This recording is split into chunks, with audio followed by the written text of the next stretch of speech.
Meus amados e minhas amadas, bem-vindo ao canal onde a fé e a sabedoria se encontram. Em cada vídeo mergulhamos nas profundezas da Palavra de Deus, desvendando os tesouros escondidos da Bíblia. Aqui você não só encontrará inspiração e esperança, mas também respostas para os desafios da vida. Então, se você busca iluminar seu caminho com a luz da verdade eterna, você está no lugar certo. Junte-se a nós nessa jornada de fé e transformação. E vamos começar com a palavra de Deus que diz assim em João 20. No primeiro dia da semana, bem cedo, estando ainda escuro, Maria Madalena chegou ao sepulcro e viu que a pedra da entrada tinha sido removida. Então, correu ao encontro de Simão Pedro e de outro discípulo, aquele a quem Jesus amava, e disse: Tiraram o Senhor do sepulcro e não sabemos onde o colocaram. Pedro e o outro discípulo saíram e foram para o sepulcro. Os dois corriam, mas o outro discípulo foi mais rápido que Pedro e chegou primeiro ao sepulcro. Ele se curvou e olhou para dentro, viu as faixas de linho ali, mas não entrou. A seguir, Simão Pedro, que vinha atrás dele, chegou, entrou no sepulcro e viu as faixas de linho, bem como o lenço que estivera sobre a cabeça de Jesus. Ele estava dobrado à parte, separado das faixas de linho. Depois, o outro discípulo que chegava primeiro ao sepulcro também entrou. Ele viu e creu. Eles ainda não haviam compreendido que, conforme a Escritura, era necessário que Jesus ressuscitasse dos mortos. Os discípulos voltaram para casa. Maria, porém, ficou à entrada do sepulcro chorando. Enquanto chorava, curvou-se para olhar dentro do sepulcro e viu dois anjos vestidos de branco, sentados onde estivera o corpo de Jesus, um à cabeceira e o outro aos pés. Eles lhe perguntaram: Mulher, por que você está chorando? Levaram embora o meu Senhor, respondeu ela. Eu não sei onde o puseram. Nisso ela se voltou e viu Jesus ali em pé, mas não o reconheceu. Disse ele: Mulher, por que está chorando? Quem você está procurando? Pensando que fosse o jardineiro, ela disse: Se o Senhor o levou embora, diga-me onde o colocou e eu o levarei. Jesus lhe disse: Maria. Então, voltando-se para ele, Maria exclamou em aramaico: Rabone, que significa mestre. Jesus disse: Não me segure, pois ainda não voltei para o Pai. Vá, porém, a meus irmãos e diga-lhes: Estou voltando para meu Pai e Pai de vocês, para meu Deus e Deus de vocês. Maria Madalena foi e anunciou aos discípulos: Eu vi o Senhor, e contou o que ele lhe dissera. Ao cair da tarde, naquele primeiro dia da semana, estando os discípulos reunidos, as portas trancadas, por medo dos judeus, Jesus entrou, pôs-se no meio deles e disse: Paz seja com vocês. Tendo dito isso, mostrou-lhes as mãos e o lado. Os discípulos alegraram-se quando viram o Senhor. Novamente Jesus disse: Paz seja com vocês. Assim como o Pai me enviou, eu os envio. E com isso soprou sobre eles e disse: Recebam o Espírito Santo. Se perdoarem os pecados de alguém, estarão perdoados. Se não os perdoarem, não estarão perdoados. Tomé, chamado Dídimo, um dos 12, não estava com os discípulos quando Jesus apareceu. Os outros discípulos lhe disseram: Vimos o Senhor. Mas ele lhe disse: Se eu não vi as marcas dos pregos nas suas mãos, não colocar o meu dedo onde estavam os pregos, e não puser a minha mão no seu lado, não crerei. Uma semana mais tarde, os seus discípulos estavam outra vez ali, e Tomé com eles. Apesar de estarem trancadas as portas, Jesus entrou, pôs-se no meio deles e disse: Paz seja com vocês. E Jesus disse a Tomé: Coloque o seu dedo aqui, veja as minhas mãos, estenda a mão e coloque-a no meu lado. Pare de duvidar e creia. Disse-lhe Tomé: Senhor meu e Deus meu. Então Jesus lhe disse: porque me viu, você creu. Felizes que não viram e creram. Jesus realizou na presença dos seus discípulos muitos outros sinais miraculosos, que não estão registrados neste livro. Mas estes foram escritos para que vocês creiam que Jesus é o Cristo, o Filho de Deus, e crendo tenham vida em seu nome. Depois disso, Jesus apareceu novamente aos seus discípulos à margem do mar de Tiberíades. Foi assim: estavam juntos Simão Pedro, Tomé chamado Dídimo, Natanael de Caná da Galileia, os filhos de Zebedeu e 2 outros discípulos. Vou pescar, disse Simão Pedro. E eles disseram: nós vamos com você. Eles foram e entraram no barco, mas naquela noite não pegaram nada. Ao amanhecer, Jesus estava na praia, mas os discípulos não o reconheceram. Ele lhes perguntou: filhos, vocês têm algo para comer? Não, responderam eles. Ele disse: lancem a rede do lado direito do barco que vocês encontrarão.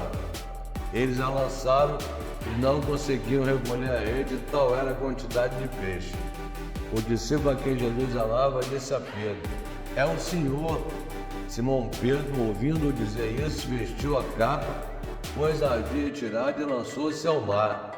Os outros discípulos vieram no barco arrastando a rede cheia de peixe, pois estavam apenas a cerca de 90 metros da praia. Quando desembarcaram, viram ali uma fogueira, peixe sobre brasas e um pouco de pão. Disse-lhe Jesus: tragam alguns peixes que acabaram de pescar. Simão Pedro entrou no barco e arrastou a rede para a praia.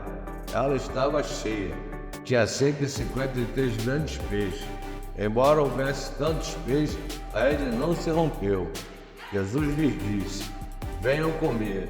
Nenhum dos discípulos tinha coragem de lhes perguntar: quem és tu? Sabiam que era o Senhor. Jesus aproximou-se, tomou o pão e o deu a eles, fazendo o mesmo com os peixes. Esta foi a terceira vez que Jesus apareceu aos seus discípulos, depois que ressuscitou dos mortos. Depois de comerem, Jesus perguntou a Simão Pedro: Simão, filho de João, você me ama realmente mais do que estes? Disse ele: sim, Senhor, tu sabes que te amo. Disse Jesus: cuide dos meus cordeiros. Novamente Jesus disse: Simão, filho de João, você realmente me ama? Ele respondeu: sim, Senhor, tu sabes que te amo. Disse Jesus: pastorei as minhas ovelhas. Pela terceira vez ele lhe disse: Simão, filho de João, você me ama? Pedro ficou magoado por Jesus lhe perguntar pela terceira vez: você me ama? E lhe disse: Senhor, tu sabes todas as coisas e sabes que te amo. Disse Jesus: cuide das minhas ovelhas. Digo-lhes a verdade: quando você era mais jovem, vestia-se e ia para onde queria. Mas quando for velho, estenderá as mãos e outra pessoa o vestirá e o levará para onde você não deseja ir. Jesus disse isso para indicar o tipo de morte com a qual Pedro iria glorificar a Deus. E então ele disse: siga-me. Pedro voltou-se e viu que o discípulo a quem Jesus amava o seguia. Este era o que se inclinara para Jesus durante a ceia e perguntaram: Senhor, quem irá te trair? Quando Pedro ouviu, perguntou: Senhor, e quanto a ele? Respondeu Jesus: se eu quiser que ele permaneça vivo até que eu volte, o que lhe importa? Siga-me você. Foi por isso que se espalhou entre os irmãos o rumor de que aquele discípulo não iria morrer. Mas Jesus não disse que ele não iria morrer. Apenas disse: se eu quiser que ele permaneça vivo até que eu volte, o que lhe importa? Este é o discípulo que dá testemunho dessas coisas e que as registrou. Sabemos que o seu testemunho é verdadeiro. Jesus fez também muitas outras coisas. Se cada uma delas fosse escrita, penso que nem mesmo no mundo inteiro haveria espaço suficiente para os livros que seriam escritos. Que maravilha, meu Deus. Agora eu compartilho com você o devocional de Kenneth Hagin, que diz assim no dia 19 de fevereiro: Medidor do amor. O amor não é melindroso, não se exaspera nem fica ressentido. Não leva em conta o mal feito contra ele. Não preste atenção à injustiça que sofre. 1 Coríntios 13:5. Aqui está o termômetro do amor, o medidor do amor. É muito fácil descobrir se você está andando no amor, se levar em consideração o mal cometido contra você. Não estará andando no amor.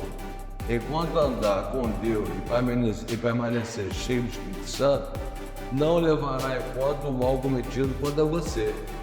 No decurso dos anos, quando coisas injustas aconteciam comigo, as pessoas me diziam: eu não toleraria isso e não aceitaria aquilo. No entanto, eu simplesmente mantinha a boca fechada, sem falar uma palavra. Sorria e permanecia feliz. Afinal de contas, nem perderia tempo negando a mentira se alegassem que eu matara minha avó. Simplesmente continuaria gritando: aleluia, louvado seja Deus, glória a Deus. Aconselho também a andar no amor para que com aqueles que o tratam de maneira maldosa. Se você andar no amor, a despeito da injustiça sofrida, tornar-se-á um vencedor. Apesar de tudo, algumas pessoas considerarão que essa atitude representa fraqueza. Até mesmo alguns pastores me dizem: deve haver fraqueza no seu caráter. Você nunca defende sua causa. Não, é uma fortaleza. O amor nunca falha. Simplesmente recuse-me a acalentar no coração um ressentimento contra quem quer que seja. Que maravilha de palavra. E a confissão é a seguinte: tenho o amor de Deus, por isso não sou melindroso, exasperado nem ressentido. Não tenho no meu coração um ressentimento contra as pessoas. Oh, meu Deus, que maravilha de palavra. E vocês, meus amados, se estão gostando, por favor, se inscrevam no canal, dê o seu like, compartilhe essa palavra, façam um comentário e, se quiserem o livro Alimento da Fé do Kenneth Hagin para acompanhar junto comigo, me peçam aqui nos comentários que eu mando para vocês. Até amanhã, em nome de Jesus. Se Deus quiser, nos vemos novamente. Amém.